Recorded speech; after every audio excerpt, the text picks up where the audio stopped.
Welcome to library of electronics. Industrial safety എഞ്ചിനീയറിംഗിൻ്റെ module 3യുടെ second പാർട്ടാണ് നമ്മളിവിടെ ഡിസ്കസ് ചെയ്യുന്നത്. ഫസ്റ്റ് പാർട്ടിൻ്റെ അവസാനം നമ്മൾ ഡിസ്കസ് ചെയ്തത് safety issues in underpinning and shoring ആണ്. അതിൽ അണ്ടർപിന്നിങ് എന്താണെന്നും അത് ചെയ്യാനിടയാക്കുന്ന സാഹചര്യങ്ങൾ എന്തൊക്കെയാണെന്നും അതുപോലെ തന്നെ അതിൽ നമ്മൾ എടുക്കേണ്ട സേഫ്റ്റി പ്രിക്കോഷൻസ് എന്തൊക്കെയാണെന്നുള്ളതും നമ്മൾ ഡിസ്കസ് ചെയ്തതാണ്. ഇനി നമുക്ക് നോക്കാനുള്ളത് ഷോറിങ്ങിനെ കുറിച്ചിട്ടാണ്. ഷോറിംഗ് എന്ന് പറഞ്ഞാൽ എന്താണ്? നമ്മൾ വീട് പണിയുമ്പോഴൊക്കെ കണ്ടിട്ടുണ്ട്, സെൻസൈഡ് വാർത്തതിന് ശേഷമോ റൂഫ് വാർത്തതിന് ശേഷമോ ഒക്കെ നമ്മൾ ഒരു വേർട്ടിക്കൽ സപ്പോർട്ട് ഇങ്ങനെ പ്രൊവൈഡ് ചെയ്യും. ഫിഗറിൽ കാണുന്ന പോലെ ഇതുപോലെ വേർട്ടിക്കൽ സപ്പോർട്ട് പ്രൊവൈഡ് ചെയ്യും. എന്തിനാണ്? നമ്മുടെ ബിൽഡിംഗ് ഒരു സ്ട്രെങ്ത് ഗെയിൻ ചെയ്യുന്നതിന് മുൻപ് അത് കൊളാപ്സ് ചെയ്യാതിരിക്കാൻ വേണ്ടിയിട്ട് നമ്മൾ കൊടുക്കുന്ന സപ്പോർട്ടാണത്, അല്ലേ? അങ്ങനെ കൊടുക്കുന്ന സപ്പോർട്ടിനെയാണ് നമ്മൾ എന്ത് പറയുന്നത്? ഷോറിംഗ് എന്ന് പറയുന്നത്. അതുപോലെ ഇപ്പം ഒരു എക്സ്കവേഷൻ ചെയ്യുന്ന സ്ഥലത്താണെങ്കിൽ നമുക്ക് എന്ത് ചെയ്യാം? ഇതിൻ്റെ സൈഡൊക്കെ ഇതുപോലെ സപ്പോർട്ട് ചെയ്യാം. അങ്ങനെ സപ്പോർട്ട് ചെയ്യുന്നതിനുള്ള ഗുണം എന്താണ്? മണ്ണിടിഞ്ഞ് വീഴുന്നത് നമുക്ക് ഒഴിവാക്കാൻ പറ്റും. അപ്പോൾ ഇങ്ങനെ സപ്പോർട്ട് കൊടുക്കുന്നതിന് നമ്മൾ ഷോറിംഗ് തന്നെയാണ് പറയുന്നത്. അതുപോലെ ഷോറിംഗ് ചെയ്യാനായിട്ട് നമ്മൾ യൂസ് ചെയ്യുന്ന മെറ്റീരിയൽ ഇല്ലേ, ആ മെറ്റീരിയലിനെ നമ്മൾ റെഫർ ചെയ്യാൻ വേണ്ടി നമ്മൾ യൂസ് ചെയ്യുന്നതും ഷോറിംഗ് എന്നുള്ള വാക്ക് തന്നെയാണ്. ഓക്കെ, അപ്പോൾ നമുക്കിത് എന്തൊക്കെയാണ് പറയാനുള്ളത് നോക്കാം. Shoring, it is a general term used in construction to describe the process of supporting a structure in order to prevent collapse so that the construction can proceed. അതായത് collapse ഒഴിവാക്കാനായിട്ട് നമ്മളൊരു സ്ട്രക്ചറിനെ സപ്പോർട്ട് ചെയ്യുന്ന പ്രോസസ്സിനെ വിളിക്കുന്ന പേരാണ് ഷോറിംഗ്. അത് അങ്ങനെ ചെയ്യുന്നത് കൊണ്ട് നമുക്ക് എന്ത് ചെയ്യാൻ പറ്റും? കൺസ്ട്രക്ഷൻ പ്രൊസീഡ് ചെയ്യാൻ പറ്റും. The phrase can also be used as a noun to refer the material used in the process. ഷോറിങ്ങിന് യൂസ് ചെയ്യുന്ന മെറ്റീരിയലിനെ നമ്മൾ ഏത് നൗൺ കൊണ്ട് തന്നെയാണ് റെപ്രസെൻ്റ് ചെയ്യുന്നത്? ഷോറിംഗ് എന്ന് പറഞ്ഞ നൗൺ കൊണ്ട് തന്നെയാണ് റെപ്രസെൻ്റ് ചെയ്യുന്നത്. സെക്കൻഡ് പോയിന്റ് നോക്കുക. Shoring is used to support the beams and floors in a building while a column or wall is removed. Suppose നമുക്കൊരു ബിൽഡിങ്ങിൽ ഒരു വോൾ റിമൂവ് ചെയ്യണം, അല്ലെങ്കിൽ ഒരു കോളം റിമൂവ് ചെയ്യണമെന്ന് വിചാരിക്കുക. അത് റിമൂവ് ചെയ്തുകൊണ്ടിരിക്കുമ്പോൾ ബാക്കിയുള്ള നമ്മുടെ സ്ട്രക്ചറിനെ, നമ്മുടെ ബാക്കിയുള്ള ബീമിനെയും ഫ്ലോസിനെയൊക്കെ സപ്പോർട്ട് ചെയ്യാൻ വേണ്ടിയിട്ട് നമുക്ക് എന്ത് കൊടുക്കാം? ഷോറിംഗ് കൊടുക്കാം. In this situation vertical supports are used as a temporary replacement for the building columns or walls. അപ്പോൾ അങ്ങനെ ഒരു കോളം അല്ലെങ്കിൽ വോൾ റിമൂവ് ചെയ്യുന്ന സമയത്ത് അതിനൊരു ടെമ്പററി റീപ്ലേസ്മെൻ്റ് ആയിട്ട് നമ്മൾ എന്തായിരിക്കും കൊടുക്കുന്നത്? ഈ ഫിഗറിൽ കാണുന്ന പോലെയുള്ള വേർട്ടിക്കൽ സപ്പോർട്ട്സ് ആയിരിക്കും കൊടുക്കുന്നത്. ഇനി എക്സ്കവേഷൻ്റെ കേസാണ് തേർഡ് പോയിന്റിൽ പറയുന്നത്. During excavation shoring systems provide safety for workers in a trench and speed excavation. In this case shoring should not be confused with shielding. Okay, അപ്പോൾ നമ്മൾ ഷോറിംഗ് ചെയ്തതുകൊണ്ട് എന്തൊക്കെ ചെയ്യാൻ പറ്റുന്നുണ്ട്? ഈ വർക്കേഴ്സിനെ നമുക്ക് പ്രൊട്ടക്റ്റ് ചെയ്യാൻ പറ്റുന്നുണ്ട്. അതുപോലെ തന്നെ നമുക്ക് എന്തും കൂടെ ചെയ്യാൻ പറ്റുന്നുണ്ട്? നമ്മുടെ വർക്ക് സ്പീഡപ്പ് ആക്കാൻ പറ്റുന്നുണ്ട്. പിന്നെ നമ്മൾ ഓൾറെഡി പഠിച്ചൊരു ടേമാണ് ഷീൽഡിങ്. എന്താണ് ഷീൽഡിങ്? ഒരു എക്സ്കവേഷൻ ഏരിയനെയും ബാക്കിയുള്ള വർക്കിംഗ് ഏരിയനെയും കൂടി നമ്മൾ കൊടുക്കുന്ന ബൗണ്ടറിനെയാണ് നമ്മൾ ഷീൽഡിങ് എന്ന് പറയുന്നത്. ഓക്കെ, അപ്പോൾ ഷീൽഡിങ്ങും ഷോറിങ്ങും തമ്മിൽ കൺഫ്യൂസ്ഡ് ആവരുതെന്നാണ് പറയുന്നത്. ഷീൽഡിംഗ് എന്ന് പറഞ്ഞാൽ എന്താണ്? ജസ്റ്റ് നമ്മളൊരു ബൗണ്ടറി കാണിച്ചിരിക്കുന്നതിനെയാണ്, അല്ലെങ്കിൽ ബൗണ്ടറി റെപ്രസെൻ്റ് ചെയ്യുന്നതിനെയാണ് നമ്മൾ ഷീൽഡിംഗ് എന്ന് പറയുന്നത്.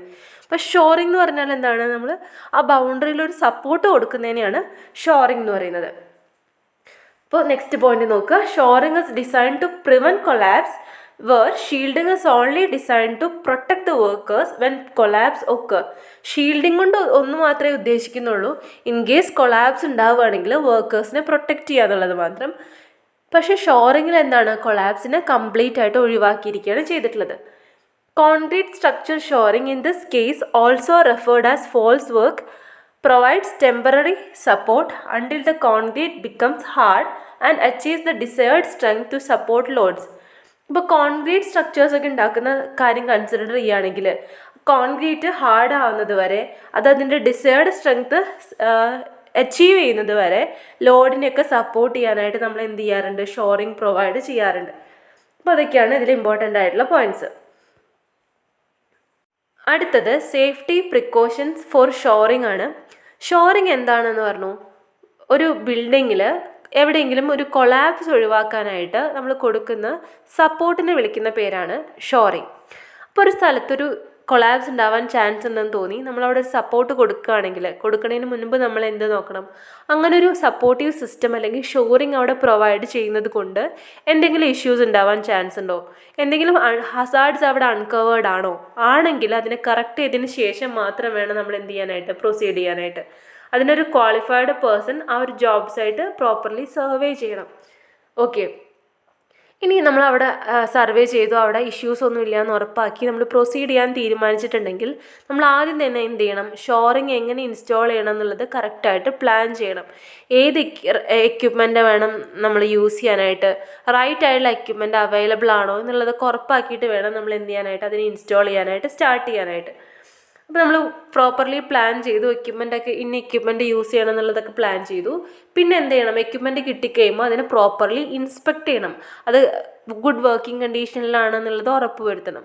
ഇൻ കേസ് അത് ഡിഫക്റ്റീവ് ആയിട്ടുള്ള എക്യുപ്മെൻറ്റ്സ് ആണെങ്കിൽ അത് യൂസ് ചെയ്യാനേ പാടില്ല. അല്ല നമുക്ക് റിപ്പയർ ചെയ്യാൻ പറ്റുന്ന ഡിഫക്ട്സ് ഒക്കെ ആണെങ്കിൽ നമ്മൾ അതിനെ റിപ്പയർ ചെയ്തിട്ട് വേണം യൂസ് ചെയ്യാനായിട്ട്.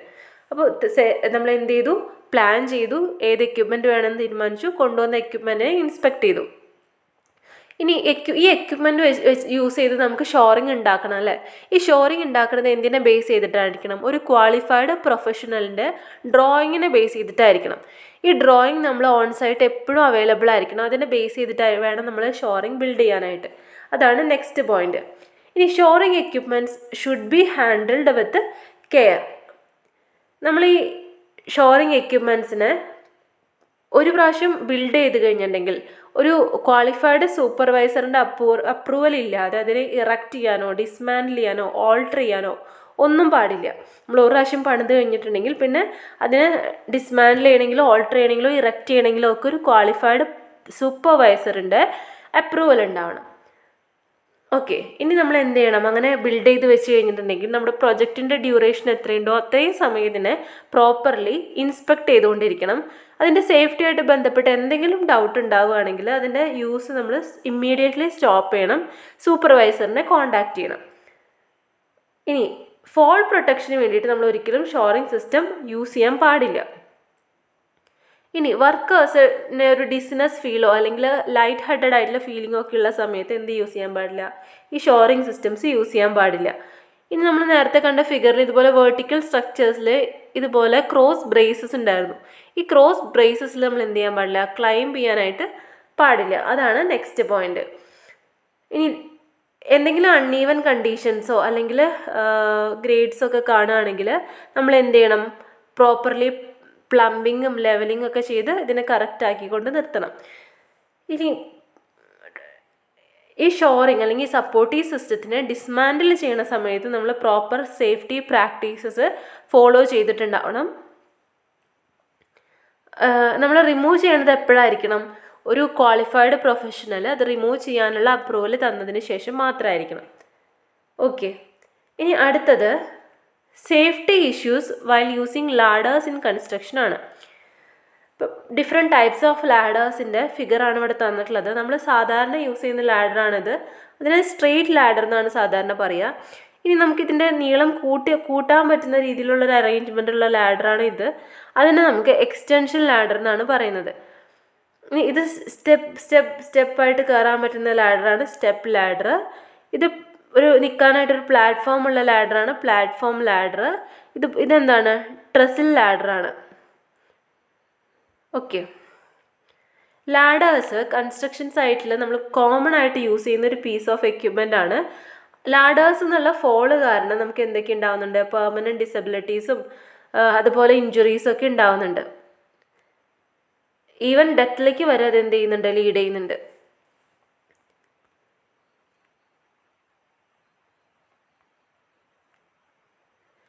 ലാഡേഴ്സ് യൂസ് ചെയ്യുമ്പോൾ നമുക്ക് എടുക്കേണ്ട സേഫ്റ്റി പ്രിക്കോഷൻസ് എന്തൊക്കെയാണെന്നുള്ളതാണ് ആദ്യം പറയുന്നത്. ഫസ്റ്റ് വൺ എന്താണ്, നമ്മൾ കറക്റ്റായിട്ടുള്ള ലാഡർ വേണം യൂസ് ചെയ്യാനായിട്ട്. നമുക്ക് different types of ladders available ആണ്. Type 1 industrial, type 2 commercial and type 3 household. ആദ്യത്തേത് ഹെവി ഡ്യൂട്ടി ലാഡറാണ്, second medium duty and third light duty ആണ്. ഓരോന്നിലും നമുക്ക് ക്യാരി ചെയ്യാൻ പറ്റുന്ന ലോഡ് കപ്പാസിറ്റി തന്നിട്ടുണ്ട്.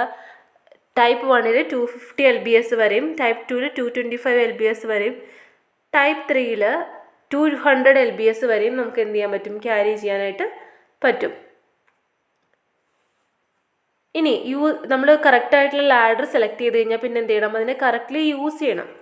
എങ്ങനെ കറക്റ്റായിട്ടുള്ള ലാഡറിനെ സെലക്ട് ചെയ്ത് കഴിഞ്ഞിട്ടുണ്ടെങ്കിൽ പിന്നെ നമ്മൾ എന്താ ശ്രദ്ധിക്കേണ്ടത്, ലാഡറിനെ കറക്റ്റായിട്ട് യൂസ് ചെയ്യണം.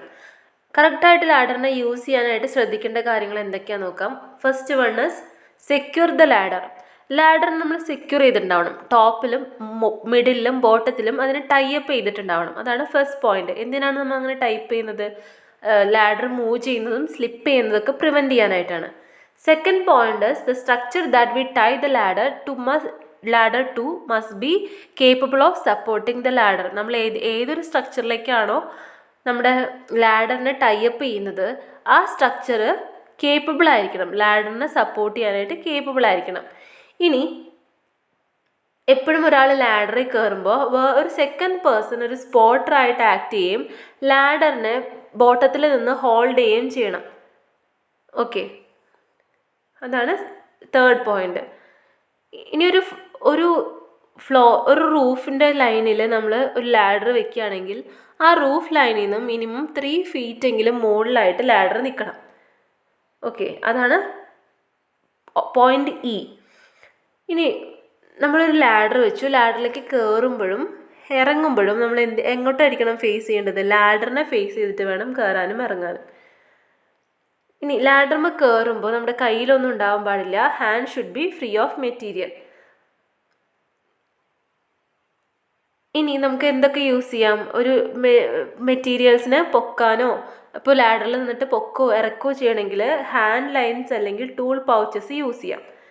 ഇനി നമുക്കൊരു 4:1 റേഷ്യോ യൂട്ടിലൈസ് ചെയ്യാനുണ്ട്. അതായത് 4 ഹൈറ്റിലേക്ക് നമ്മൾ വെച്ചിട്ടുണ്ടെങ്കിൽ 1 ഹൈറ്റിലേക്ക് നമ്മൾ എന്ത് വേണം, 1 ഹൈറ്റിൽ മിനിമം 1 ഹൈറ്റെങ്കിലും ഡിസ്റ്റൻസിൽ വേണം ഇത് വെക്കാനായിട്ട്. അതായത് നമുക്കറിയാം ഭയങ്കര വെർട്ടിക്കലായിട്ട് വെക്കുന്നതോ വല്ലാതെ സ്ലോപ്പ്ഡായിട്ട് വെക്കുന്നതോ നമുക്ക് ഡിസൈറബിൾ അല്ല. അപ്പോൾ എപ്പോഴും ഒരു ലാഡർ വയ്ക്കുമ്പോൾ 4:1 റേഷ്യോ മെയിൻറ്റെയിൻ ചെയ്തിട്ടുണ്ടാവണം.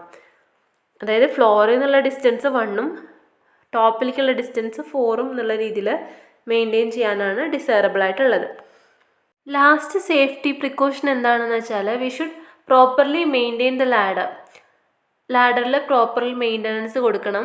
ഓരോ യൂസിന് ശേഷവും അതിന് മുൻപും നമ്മൾ ലാഡേഴ്സിനെ പ്രോപ്പർലി ഇൻസ്പെക്ട് ചെയ്യണം. സ്റ്റെപ്പ് ലാഡേഴ്സ് ആണെങ്കിൽ അതിൽ ബ്രോക്കൺ അല്ലെങ്കിൽ ഫ്രോസൺ ജോയിൻറ്റ്സ് ഒന്നും ഇല്ല എന്നുള്ളത് ഉറപ്പാക്കണം. അലുമിനിയം ലാഡേഴ്സ് ആണെങ്കിൽ അതിൽ ക്രാക്സോ അല്ലെങ്കിൽ ബ്രോക്കൺ വെൽസോ ഒന്നും ഇല്ല എന്നുള്ളത് ഉറപ്പാക്കണം. വുഡ് ലാഡേഴ്സ് ആണെങ്കിൽ ക്രാക്ക്ഡ് വുഡോ സ്പ്ലിൻഡേഴ്സോ റോട്ടോ ഒന്നും ഇല്ല എന്നുള്ളത് ഉറപ്പാക്കണം. ഫൈബർ ഗ്ലാസ് ലാഡേഴ്സ് നമ്മൾ സാധാരണയായിട്ട് ഒരു ക്ലിയർ സീലൻ്റ് വെച്ചിട്ട് പ്രൊട്ടക്റ്റ് ചെയ്തിട്ടുണ്ടാവും. ഇനി നമ്മൾക്ക് ഫൈബർ ഗ്ലാസ് അതിൻ്റെ ഉള്ളിൽക്കൂടെ ഡാമേജ്ഡ് ആയിട്ടുണ്ടെങ്കിൽ അതിൽ ഒരു അനദർ കോട്ട് ഓഫ് ലക്കർ നമ്മൾ എന്ത് ചെയ്യണം, അപ്ലൈ ചെയ്യണം. ലാസ്റ്റ് പോയിന്റ് എന്താ വെച്ചിട്ടുണ്ടെങ്കിൽ ലാഡേഴ്സിൽ എപ്പോഴും നമ്മൾ മെറ്റൽ ബിയറിങ് ഓഫ് ലോക്സ് അല്ലെങ്കിൽ വീൽസ് അല്ലെങ്കിൽ പുള്ളീസ് ഒക്കെ അല്ലെങ്കിൽ അതർ മൂവിങ് പാർട്സ് ഒക്കെ ഉണ്ടെങ്കിൽ ആ മൂവിങ് പാർട്സിലൊക്കെ നമ്മൾ എന്ത് ചെയ്യണം, ഫ്രീക്വൻ്റ്ലി ഓയിൽ ചെയ്യണം. ഇതൊക്കെയാണ് safety precautions while using ladder. Next topic is safety in tunnelling. അപ്പോൾ ടണലിംഗ് എന്ന് പറഞ്ഞാൽ എന്താണ്? It is A physical process of constructing an underground passage way beneath the earth surface. Tunnels can also be created under water. അപ്പോൾ എർത്തിൻ്റെ സർഫസിനടിയിലൂടെ നമ്മളൊരു underground passage വേ construct ചെയ്യുന്ന physical പ്രോസസ്സിന് പറയുന്ന പേരാണ് tunnelling. വാട്ടറിനടിയിൽ നമുക്കിതുപോലെ ടണൽസ് ക്രിയേറ്റ് ചെയ്യാൻ പറ്റും. To be precise, a tunnel is a more or less a horizontal underground passageway constructed via excavation process. Excavation പ്രോസസ്സിലൂടെ നമ്മൾ അണ്ടർഗ്രൗണ്ടിൽ ഉണ്ടാക്കുന്ന ഹൊറിസോണ്ടൽ ആയിട്ടുള്ള സ്ട്രെയിറ്റ് ആൻഡ് ഹൊറിസോണ്ടൽ ആയിട്ടുള്ള പാസേജ് വേനെയാണ് നമ്മൾ എന്ത് പറയുന്നത്, ടണൽ എന്ന് പറയുന്നത്. Safety precautions in tunnelling. First one, the floor of the tunnel should be kept dry and clean.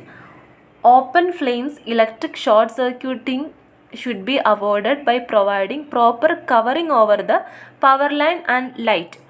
Medical equipment and doctors should be always be available at the site. അപ്പോൾ നമ്മുടെ ടണലിൻ്റെ floor എപ്പോഴും dry and clean ആയിട്ട് use ചെയ്യണം. ഇനി power ലൈൻസും ലൈറ്റും ഒക്കെ ഉണ്ടെങ്കിൽ അത് നമ്മൾ പ്രോപ്പർലി കവർ ചെയ്തിട്ടുണ്ടാവണം. അവിടെ ടണലിൻ്റെ ഉള്ളിൽ ഓപ്പൺ ഫ്ലെയിംസും ഇലക്ട്രിക്കൽ ഷോർട്ട് സർക്യൂട്ടിങ്ങും ഒന്നും ഉണ്ടാവാനായിട്ട് പാടില്ല. ഇനി മെഡിക്കൽ എക്യുപ്മെൻറ്റും ഡോക്ടേഴ്സും എപ്പോഴും സൈറ്റിൽ അവൈലബിൾ ആയിരിക്കണം.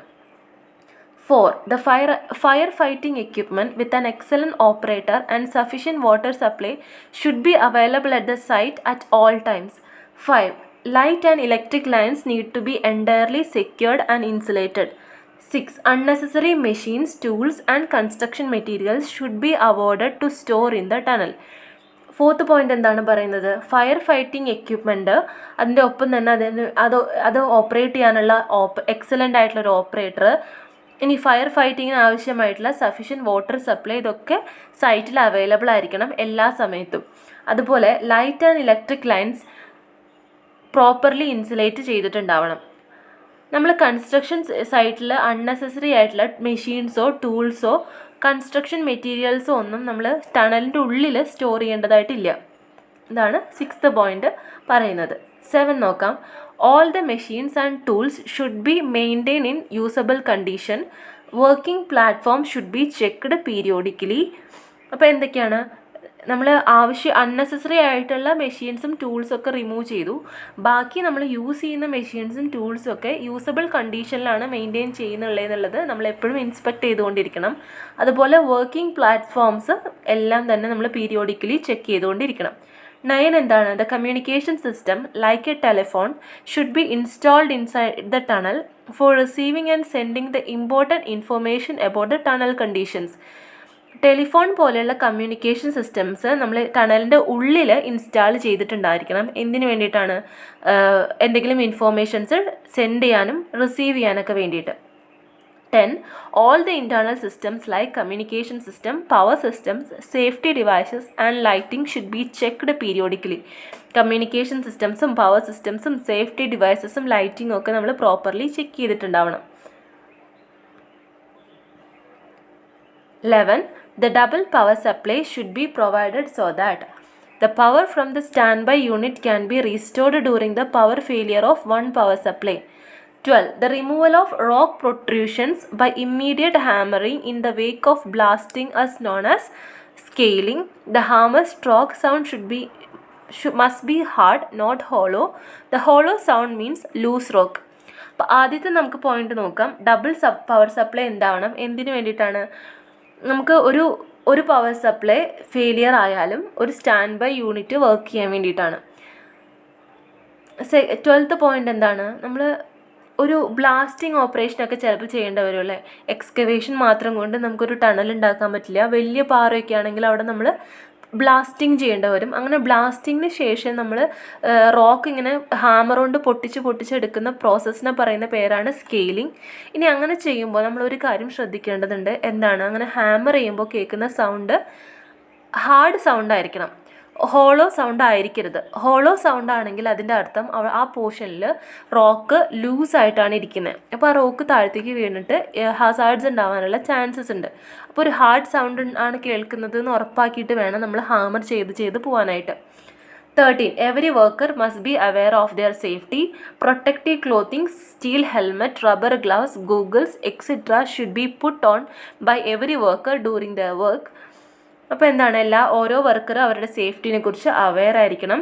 പിന്നെ പ്രൊട്ടക്റ്റീവ് ക്ലോത്തിങ്സും സ്റ്റീൽ ഹെൽമെറ്റുകളും റബ്ബർ ഗ്ലൗസുകളും ഗൂഗിൾസ് എന്ന് പറഞ്ഞാൽ എന്താണ്? നമ്മൾ കൂളിംഗ് ഗ്ലാസ് പോലെയുള്ള ഒരു സേഫ്റ്റി സ്പെക്സ് ആണ് ഗൂഗിൾസ്. അതൊക്കെ നമ്മൾ എന്ത് ചെയ്യണം? വർക്കറിന് അവൈലബിൾ ആയിരിക്കണം.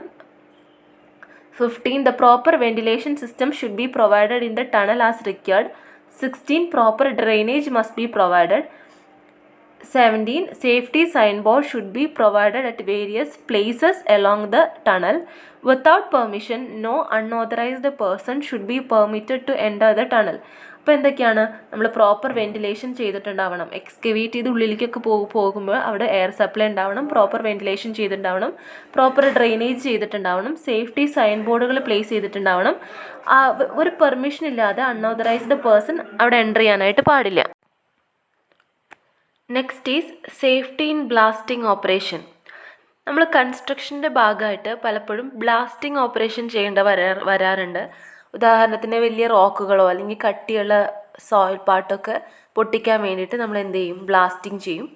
So blasting is the process of reduction of rocks or hard soil into fragments with the help of explosives.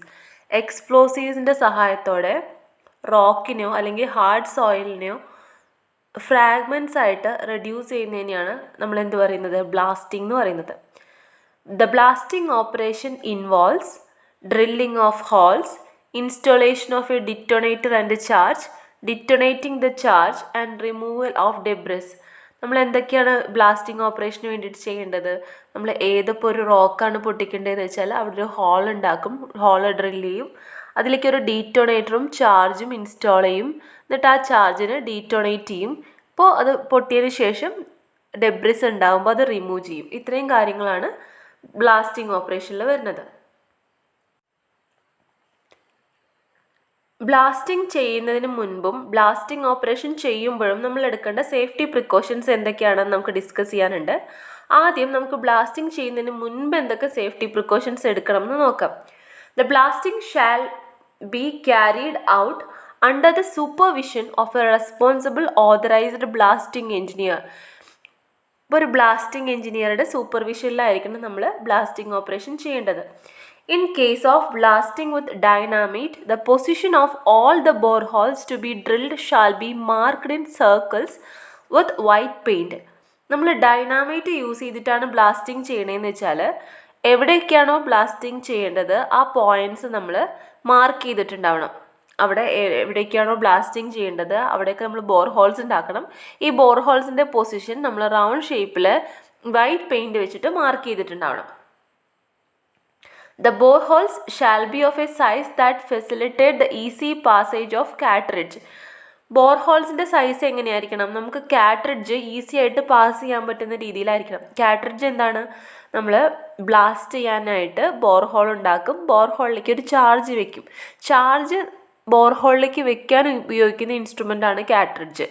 അപ്പോൾ കാട്രിഡ്ജ് പാസ് ചെയ്യുന്നത്ര സൈസിൽ വേണം ബോർഹോൾ ഉണ്ടാക്കാനായിട്ട്. ഫോർത്ത് പോയിന്റ് നോക്കാം. After the drilling operation the engineer shall inspect the holes to ensure that only the marked locations have been drilled and no extra holes has been drilled. ഇപ്പോൾ drilling ഓപ്പറേഷന് ശേഷം engineer എന്ത് ചെയ്യണം? ഈ holes ഒക്കെ inspect ചെയ്യണം. എന്നിട്ട് എന്ത് ഉറപ്പാക്കണം? എക്സ്ട്രാ ഹോൾസ് ഒന്നും ഡ്രിൽ ചെയ്തിട്ടില്ല എന്നുള്ളത്. Next point, the engineer shall then prepare the necessary charge separately for each borehole. അതിനുശേഷം ഓരോ ബോർഹോളിനും വേണ്ടിയിട്ടുള്ള ചാർജ് സെപ്പറേറ്റ്ലി പ്രിപ്പയർ ചെയ്യണം. Next, the borehole shall be cleaned തറലി before the insertion of the cartridge. അതായത് നമ്മൾ charge വെക്കാനായിട്ട് cartridge വെക്കുന്നതിന് മുൻപ് തന്നെ നമ്മൾ ബോർഹോള് നന്നായിട്ട് ക്ലീൻ ചെയ്തിട്ടുണ്ടാവണം. Next, for tamping only cylindrical wooden tamping rod shall be used. Metal rods with pointed ends shall never be used for tamping. അപ്പോൾ നമുക്ക് ഏത് മെറ്റീരിയൽ ഉപയോഗിച്ചിട്ടാണോ നമ്മൾ ബ്ലാസ്റ്റിംഗ് ചെയ്യുന്നത് അതിനെയാണ് നമ്മൾ ചാർജ് എന്ന് പറയുന്നത്. അപ്പോൾ ഈ ചാർജ് ഫില്ല് ചെയ്യാനായിട്ട് നമ്മൾ യൂസ് ചെയ്യേണ്ടത് സിലിണ്ടറിക്കൽ വുഡൻ ടാമ്പിംഗ് റോഡ്സ് ആണ്. സിലിണ്ടറിക്കൽ ഷേപ്പിലുള്ള വുഡൻ ആയിട്ടുള്ള ടാമ്പിംഗ് റോഡ്സ് യൂസ് ചെയ്തിട്ട് വേണം ടാമ്പ് ചെയ്യാനായിട്ട്. ഒരു ഷാർപ്പ് എൻഡൊക്കെയുള്ള മെറ്റൽ റോഡ്സ് ഇതിന് വേണ്ടിയിട്ട് ഒരിക്കലും യൂസ് ചെയ്യാനായിട്ട് പാടില്ല. Each cartridge shall be placed in the borehole and gently pressed but not rammed down. നമ്മൾ കാട്രിഡ്ജ് ബോർഹോളിലേക്ക് ജെന്റ്ലി പ്ലേസ് ചെയ്യാനേ പാടുള്ളൂ, അല്ലാതെ നമ്മൾ അതിനെ റാം ഡൗൺ ചെയ്യാനായിട്ട് പാടില്ല.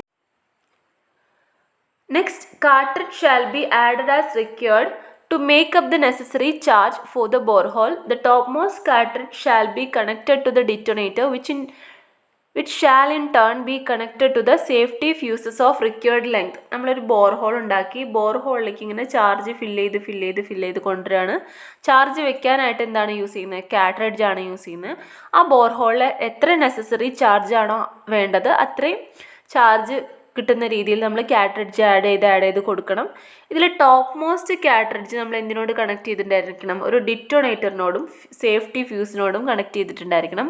സേഫ്റ്റി ഫ്യൂസ് എന്ന് പറഞ്ഞാൽ എന്താ? നമ്മളിങ്ങനെ ഒരു വയർ ഇടും അല്ലേ? ഈ ഫിഗറിൽ കാണിച്ചിട്ടുണ്ട്. ഇങ്ങനൊരു വയറിടും. ആ വയറിടുന്നതിനെയാണ് നമ്മൾ എന്ത് പറയുന്നത്, സേഫ്റ്റി ഫ്യൂസസ് എന്ന് പറയുന്നത്. ഈ വയറിട്ടിരിക്കുന്നതുണ്ടോ, അതാണ് സേഫ്റ്റി ഫ്യൂസസ്. അപ്പോൾ ഇങ്ങനെ സേഫ്റ്റി ഫ്യൂസസ് കൊടുത്തിട്ടുണ്ടാവണം.